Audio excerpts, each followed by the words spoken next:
नमस्कार. माझ्या व्हिडिओमध्ये तुमच्या सगळ्यांचं खूप खूप स्वागत. श्री स्वामी समर्थ, जे स्वामी समर्थ या गोड शब्दांनी आपण आपल्या व्हिडिओची सुरुवात करणार आहोत. तुम्ही सगळ्यांनी टायटल बघितलंच असेल की आज आपण कशाबद्दल माहिती बघणार आहे. अर्थातच स्नान आपल्या दैनंदिन जीवनातील एक साधी कृती आपल्याला वाटते, त्यामध्ये अनेक गूढ रहस्य आहे, तेच आपण या व्हिडिओमध्ये जाणून घेणार आहोत. भगवान श्री हरी विष्णू, देवी लक्ष्मी माता आणि गरुड देवांना आंघोळीचं महत्त्व समजून सांगितले आहे. सकाळी आंघोळ कोणत्या वेळेत करावी, कोणता मंत्र म्हणावा जेणेकरून आपल्या घरामधले दारिद्र्य दूर व्हावे, सुख शांती समृद्धी आपल्या घरामध्ये टिकून राहावी, त्यासाठी योग्य वेळ कोणती आहे, हीच संपूर्ण माहिती आज आपण या व्हिडिओमध्ये बघणार आहोत. विष्णुदेव म्हणतात की आंघोळ ही फक्त शरीराची शुद्ध करण्याची प्रक्रिया नाही, तर मन, आत्मा आणि संपूर्ण जीवन शुद्ध करणारी दिव्य साधना आहे. योग्य पद्धतीने आंघोळ केल्यास मनुष्यरूपी भोग, दुःख, कष्ट, दारिद्र्य मुक्त होत असते. भगवंत पुढे गरुडदेवांना म्हणतात की काय झाले, तुम्हाला प्रश्न विचारायचे आहेत का? तेव्हा गरुडदेव म्हणतात, हे प्रभू, मी पृथ्वीलोकावर परत आलेलो आहे. तिथे अनेक मनुष्य रोज स्नान करतात, तरीही त्यांच्या जीवनामध्ये कष्ट, दुःख, केलह आणि दारिद्र्य का बरं आहे? स्नान करून सुद्धा त्यांना त्यांच्या जीवनामध्ये सुख शांती समृद्धी का मिळत नाही? नंतर ते माता लक्ष्मींना म्हणतात, हे माता, स्त्रियासुद्धा रोज आंघोळ करतात, तरीसुद्धा त्यांच्या घरामध्ये सुख शांती का नाही? प्रभू स्मित हसले आणि म्हणाले, हे पशुराज, हा प्रश्न तुम्ही अत्यंत योग्य विचारला आहे.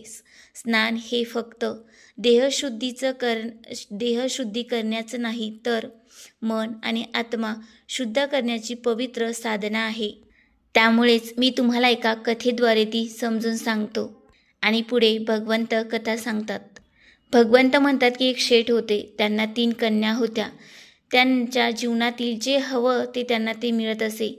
दागिने, कपडे, सुखसुविधा, सर्व सुविधा तिघी बहिणींनाही ते देत होत्या. त्याचबरोबर त्या अत्यंत सुंदर होत्या. पण शेठ मात्र एक चूक केली, जी म्हणजे त्यांनी आपल्या तिन्ही मुलींना धर्म आणि शास्त्र शिकवलं नाही. त्यामुळे त्यांच्या जीवनामध्ये आध्यात्मिक आणि नैतिकता याबद्दलची माहिती त्यांना मिळाली नाही. काळ सरत होता. तिन्ही मुली ह्या आता मोठ्या झाल्या होत्या. शेठनी त्यांचं अगदी लग्नसुद्धा थाटामाटात केलं. श्रीमंत घराण्यामध्ये त्यांचं लग्न झालं. परंतु त्यांच्या सवयी मात्र काही बदलल्या नव्हत्या. जेव्हा त्या सासरी गेल्या, त्याच सवयी त्या बाळगत होत्या. सकाळी उशीरपर्यंत झोपणे, सूर्य उगवल्यानंतर उठणे, आळस, झोपतच असताना न स्नान करता त्या कधीकधी जेवतसुद्धा असत. पूजापाठ करायची झाली तर कधी कधी करत असत, नाहीतर नुसता देखावा दाखवत होत्या. त्यामुळे त्यांच्या सासरच्या घरामध्ये अशुभ कामं घडत होते आणि जे पण त्याचे राज्याचे होता, व्यवहार होता, त्यामध्ये सुद्धा घट होत होती. धनाची नुकसानसुद्धा होत होती. संपत्तीचा नाश पावत होता. हे सर्व काही दारिद्र्याचे लक्षण आता येत होते. हळूहळू त्यांना सर्व विकावे लागले आणि ते राजमहाल सोडून एका झोपडीमध्ये राहत होते.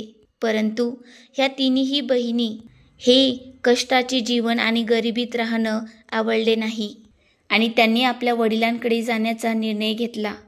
जेव्हा ते आपल्या पित्यांकडे गेले, तेव्हा शेठ हे आश्चर्यचकित पाहत होते. परंतु त्यांचं दुःख पाहता शेठ म्हणाले, तुम्ही राहा इथे, ठीक आहे. परंतु त्यांच्या सवयी एकसुद्धा गेलेल्या नव्हत्या. त्या अगदी लहानपणी जशा वागत होत्या तशाच त्या तिथे सुद्धा आता वागत होत्या. त्यामुळे हळूहळू वडिलांचं सुद्धा नुकसान होत होतं, धनहानी होत होती. हे सगळं सुरू असताना शेठ मात्र खूप दुःखी झाले आणि एके दिवशी ते आकाशात पाहता रडत होते आणि म्हणाले, हे देवा, माझ्याकडून काय चुकी झाली आहे जे माझी धनहानी होत आहे? आणि काही दिवसांनीच एक साधू त्यांच्या दरवाज्यात आला होता. तो साधू दुसरा कोणी नव्हता तर भगवान विष्णू होते. त्यांना शेठला पाहून खूप आनंद झाला. त्यांनी त्यांची पूजा अर्चना सेवासुद्धा केली. हे सर्व करत असताना साधूंनी बघितलं की शेठ हे चिंतित दिसत होते आणि साधू हळूच म्हणाले, काय झालं आहे, कसली चिंता आहे? तेव्हा शेठ म्हणाले की स्वामी, माझे सर्व धनहानी होत आहे. ऐश्वर्य संपत्ती हळूहळू जी आहे ती कमी होत आहे. यावर तुम्ही काही मार्गदर्शन करा. मी माझ्या मुलींचे लग्नसुद्धा थाटामाटात केले. त्यांचंसुद्धा धनहानी झालेली आहे. त्यांनासुद्धा दिलेलं सर्व काही आता त्या गमावून बसल्या आहेत. त्यामुळे काहीतरी उपाय सुचवा. नंतर साधू म्हणाले, त्या 3 कन्यासुद्धा तिथेच होत्या. त्यांच्याकडे बघताच साधू म्हणाले, ह्या 3ही कन्या उशीरपर्यंत झोपतात, स्नान न करता अन्नप्राशन करतात. त्यामुळे दिवसभर यांच्यामध्ये नकारात्मक ऊर्जा वाढते आणि ह्या जिथेही जातात त्यामुळे कलह आणि धनहानी होते. या 3ही बहिणींना हे ऐकताच आपल्या चुकीची जाणीव झाली आणि त्यांनी साधूंना क्षमा मागितली. त्यानंतर साधू म्हणाले, मी आज काही तुम्हाला आंघोळीचे असे महत्त्व सांगतो, जे तुमच्या जीवनामध्ये तुम्ही केल्याने तुमच्या जीवनात बदल घडून येईल. आणि ते पुढे सांगतात, शास्त्रानुसार आंघोळीचे 4 प्रकार पडतात, जे शुभ मानले जातात. सर्वात पहिले म्हणजे ब्रह्मस्नान, दुसरं देवस्नान, तिसरं ऋषी स्नान आणि चौथं मानव स्नान. आणि हळू आवाजात ते म्हणले 5वं म्हणजे दानव स्नान. नंतर या स्नानांचे ते महत्त्व सांगतात. ब्रह्मस्नान हे सर्व स्नानापैकी श्रेष्ठ स्नान मानले जातं. ब्रह्मस्नानाचे महत्त्व म्हणजे रात्रीचा शेवटचा प्रहर मानला जातो. लवकर स्नान करून सूर्यदेवाला जल अर्पण केल्याने जीवनामध्ये सुख शांती प्राप्त होते.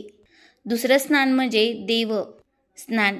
हे पहाटे 5 ते 6च्या दरम्यान केले जातं. या काळामध्ये सर्व पवित्र ऊर्जा जागृत असतात.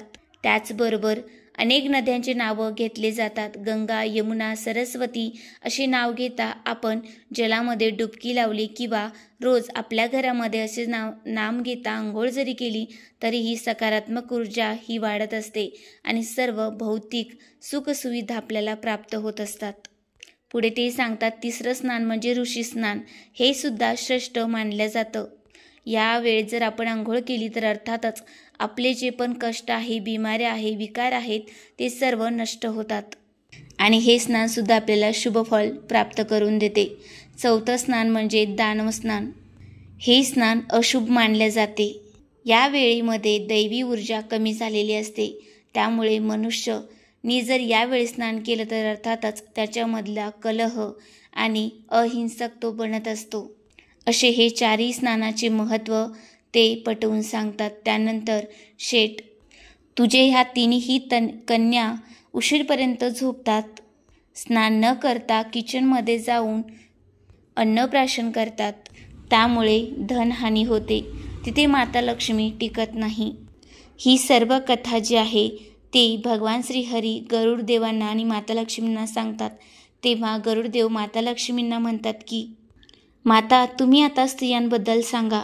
तेव्हा माता लक्ष्मी म्हणतात की, मी जिथे आळस, अशुद्धता, अस्वच्छता तिथे माझा वास कधीसुद्धा राहत नाही. मी तिथेच वास करते जिथे सकाळ होण्याच्या आधी उठल्या जाते, स्नान केले जाते, वेळेत पूजा अर्चना केली जाते, तिथेच माझा वास राहतो. अशा पद्धतीने ही कथा सांगून गरुडदेवांना स्नानांचे महत्त्व भगवान श्रीहरी समजून सांगत आहेत. तुम्हाला हा व्हिडिओ कसा वाटला कमेंट करून मला नक्की सांगा. चॅनलला सबस्क्राईब केलं नसेल तर नक्की करा. परत भेटूया अशा छोट्याशा माहितीने.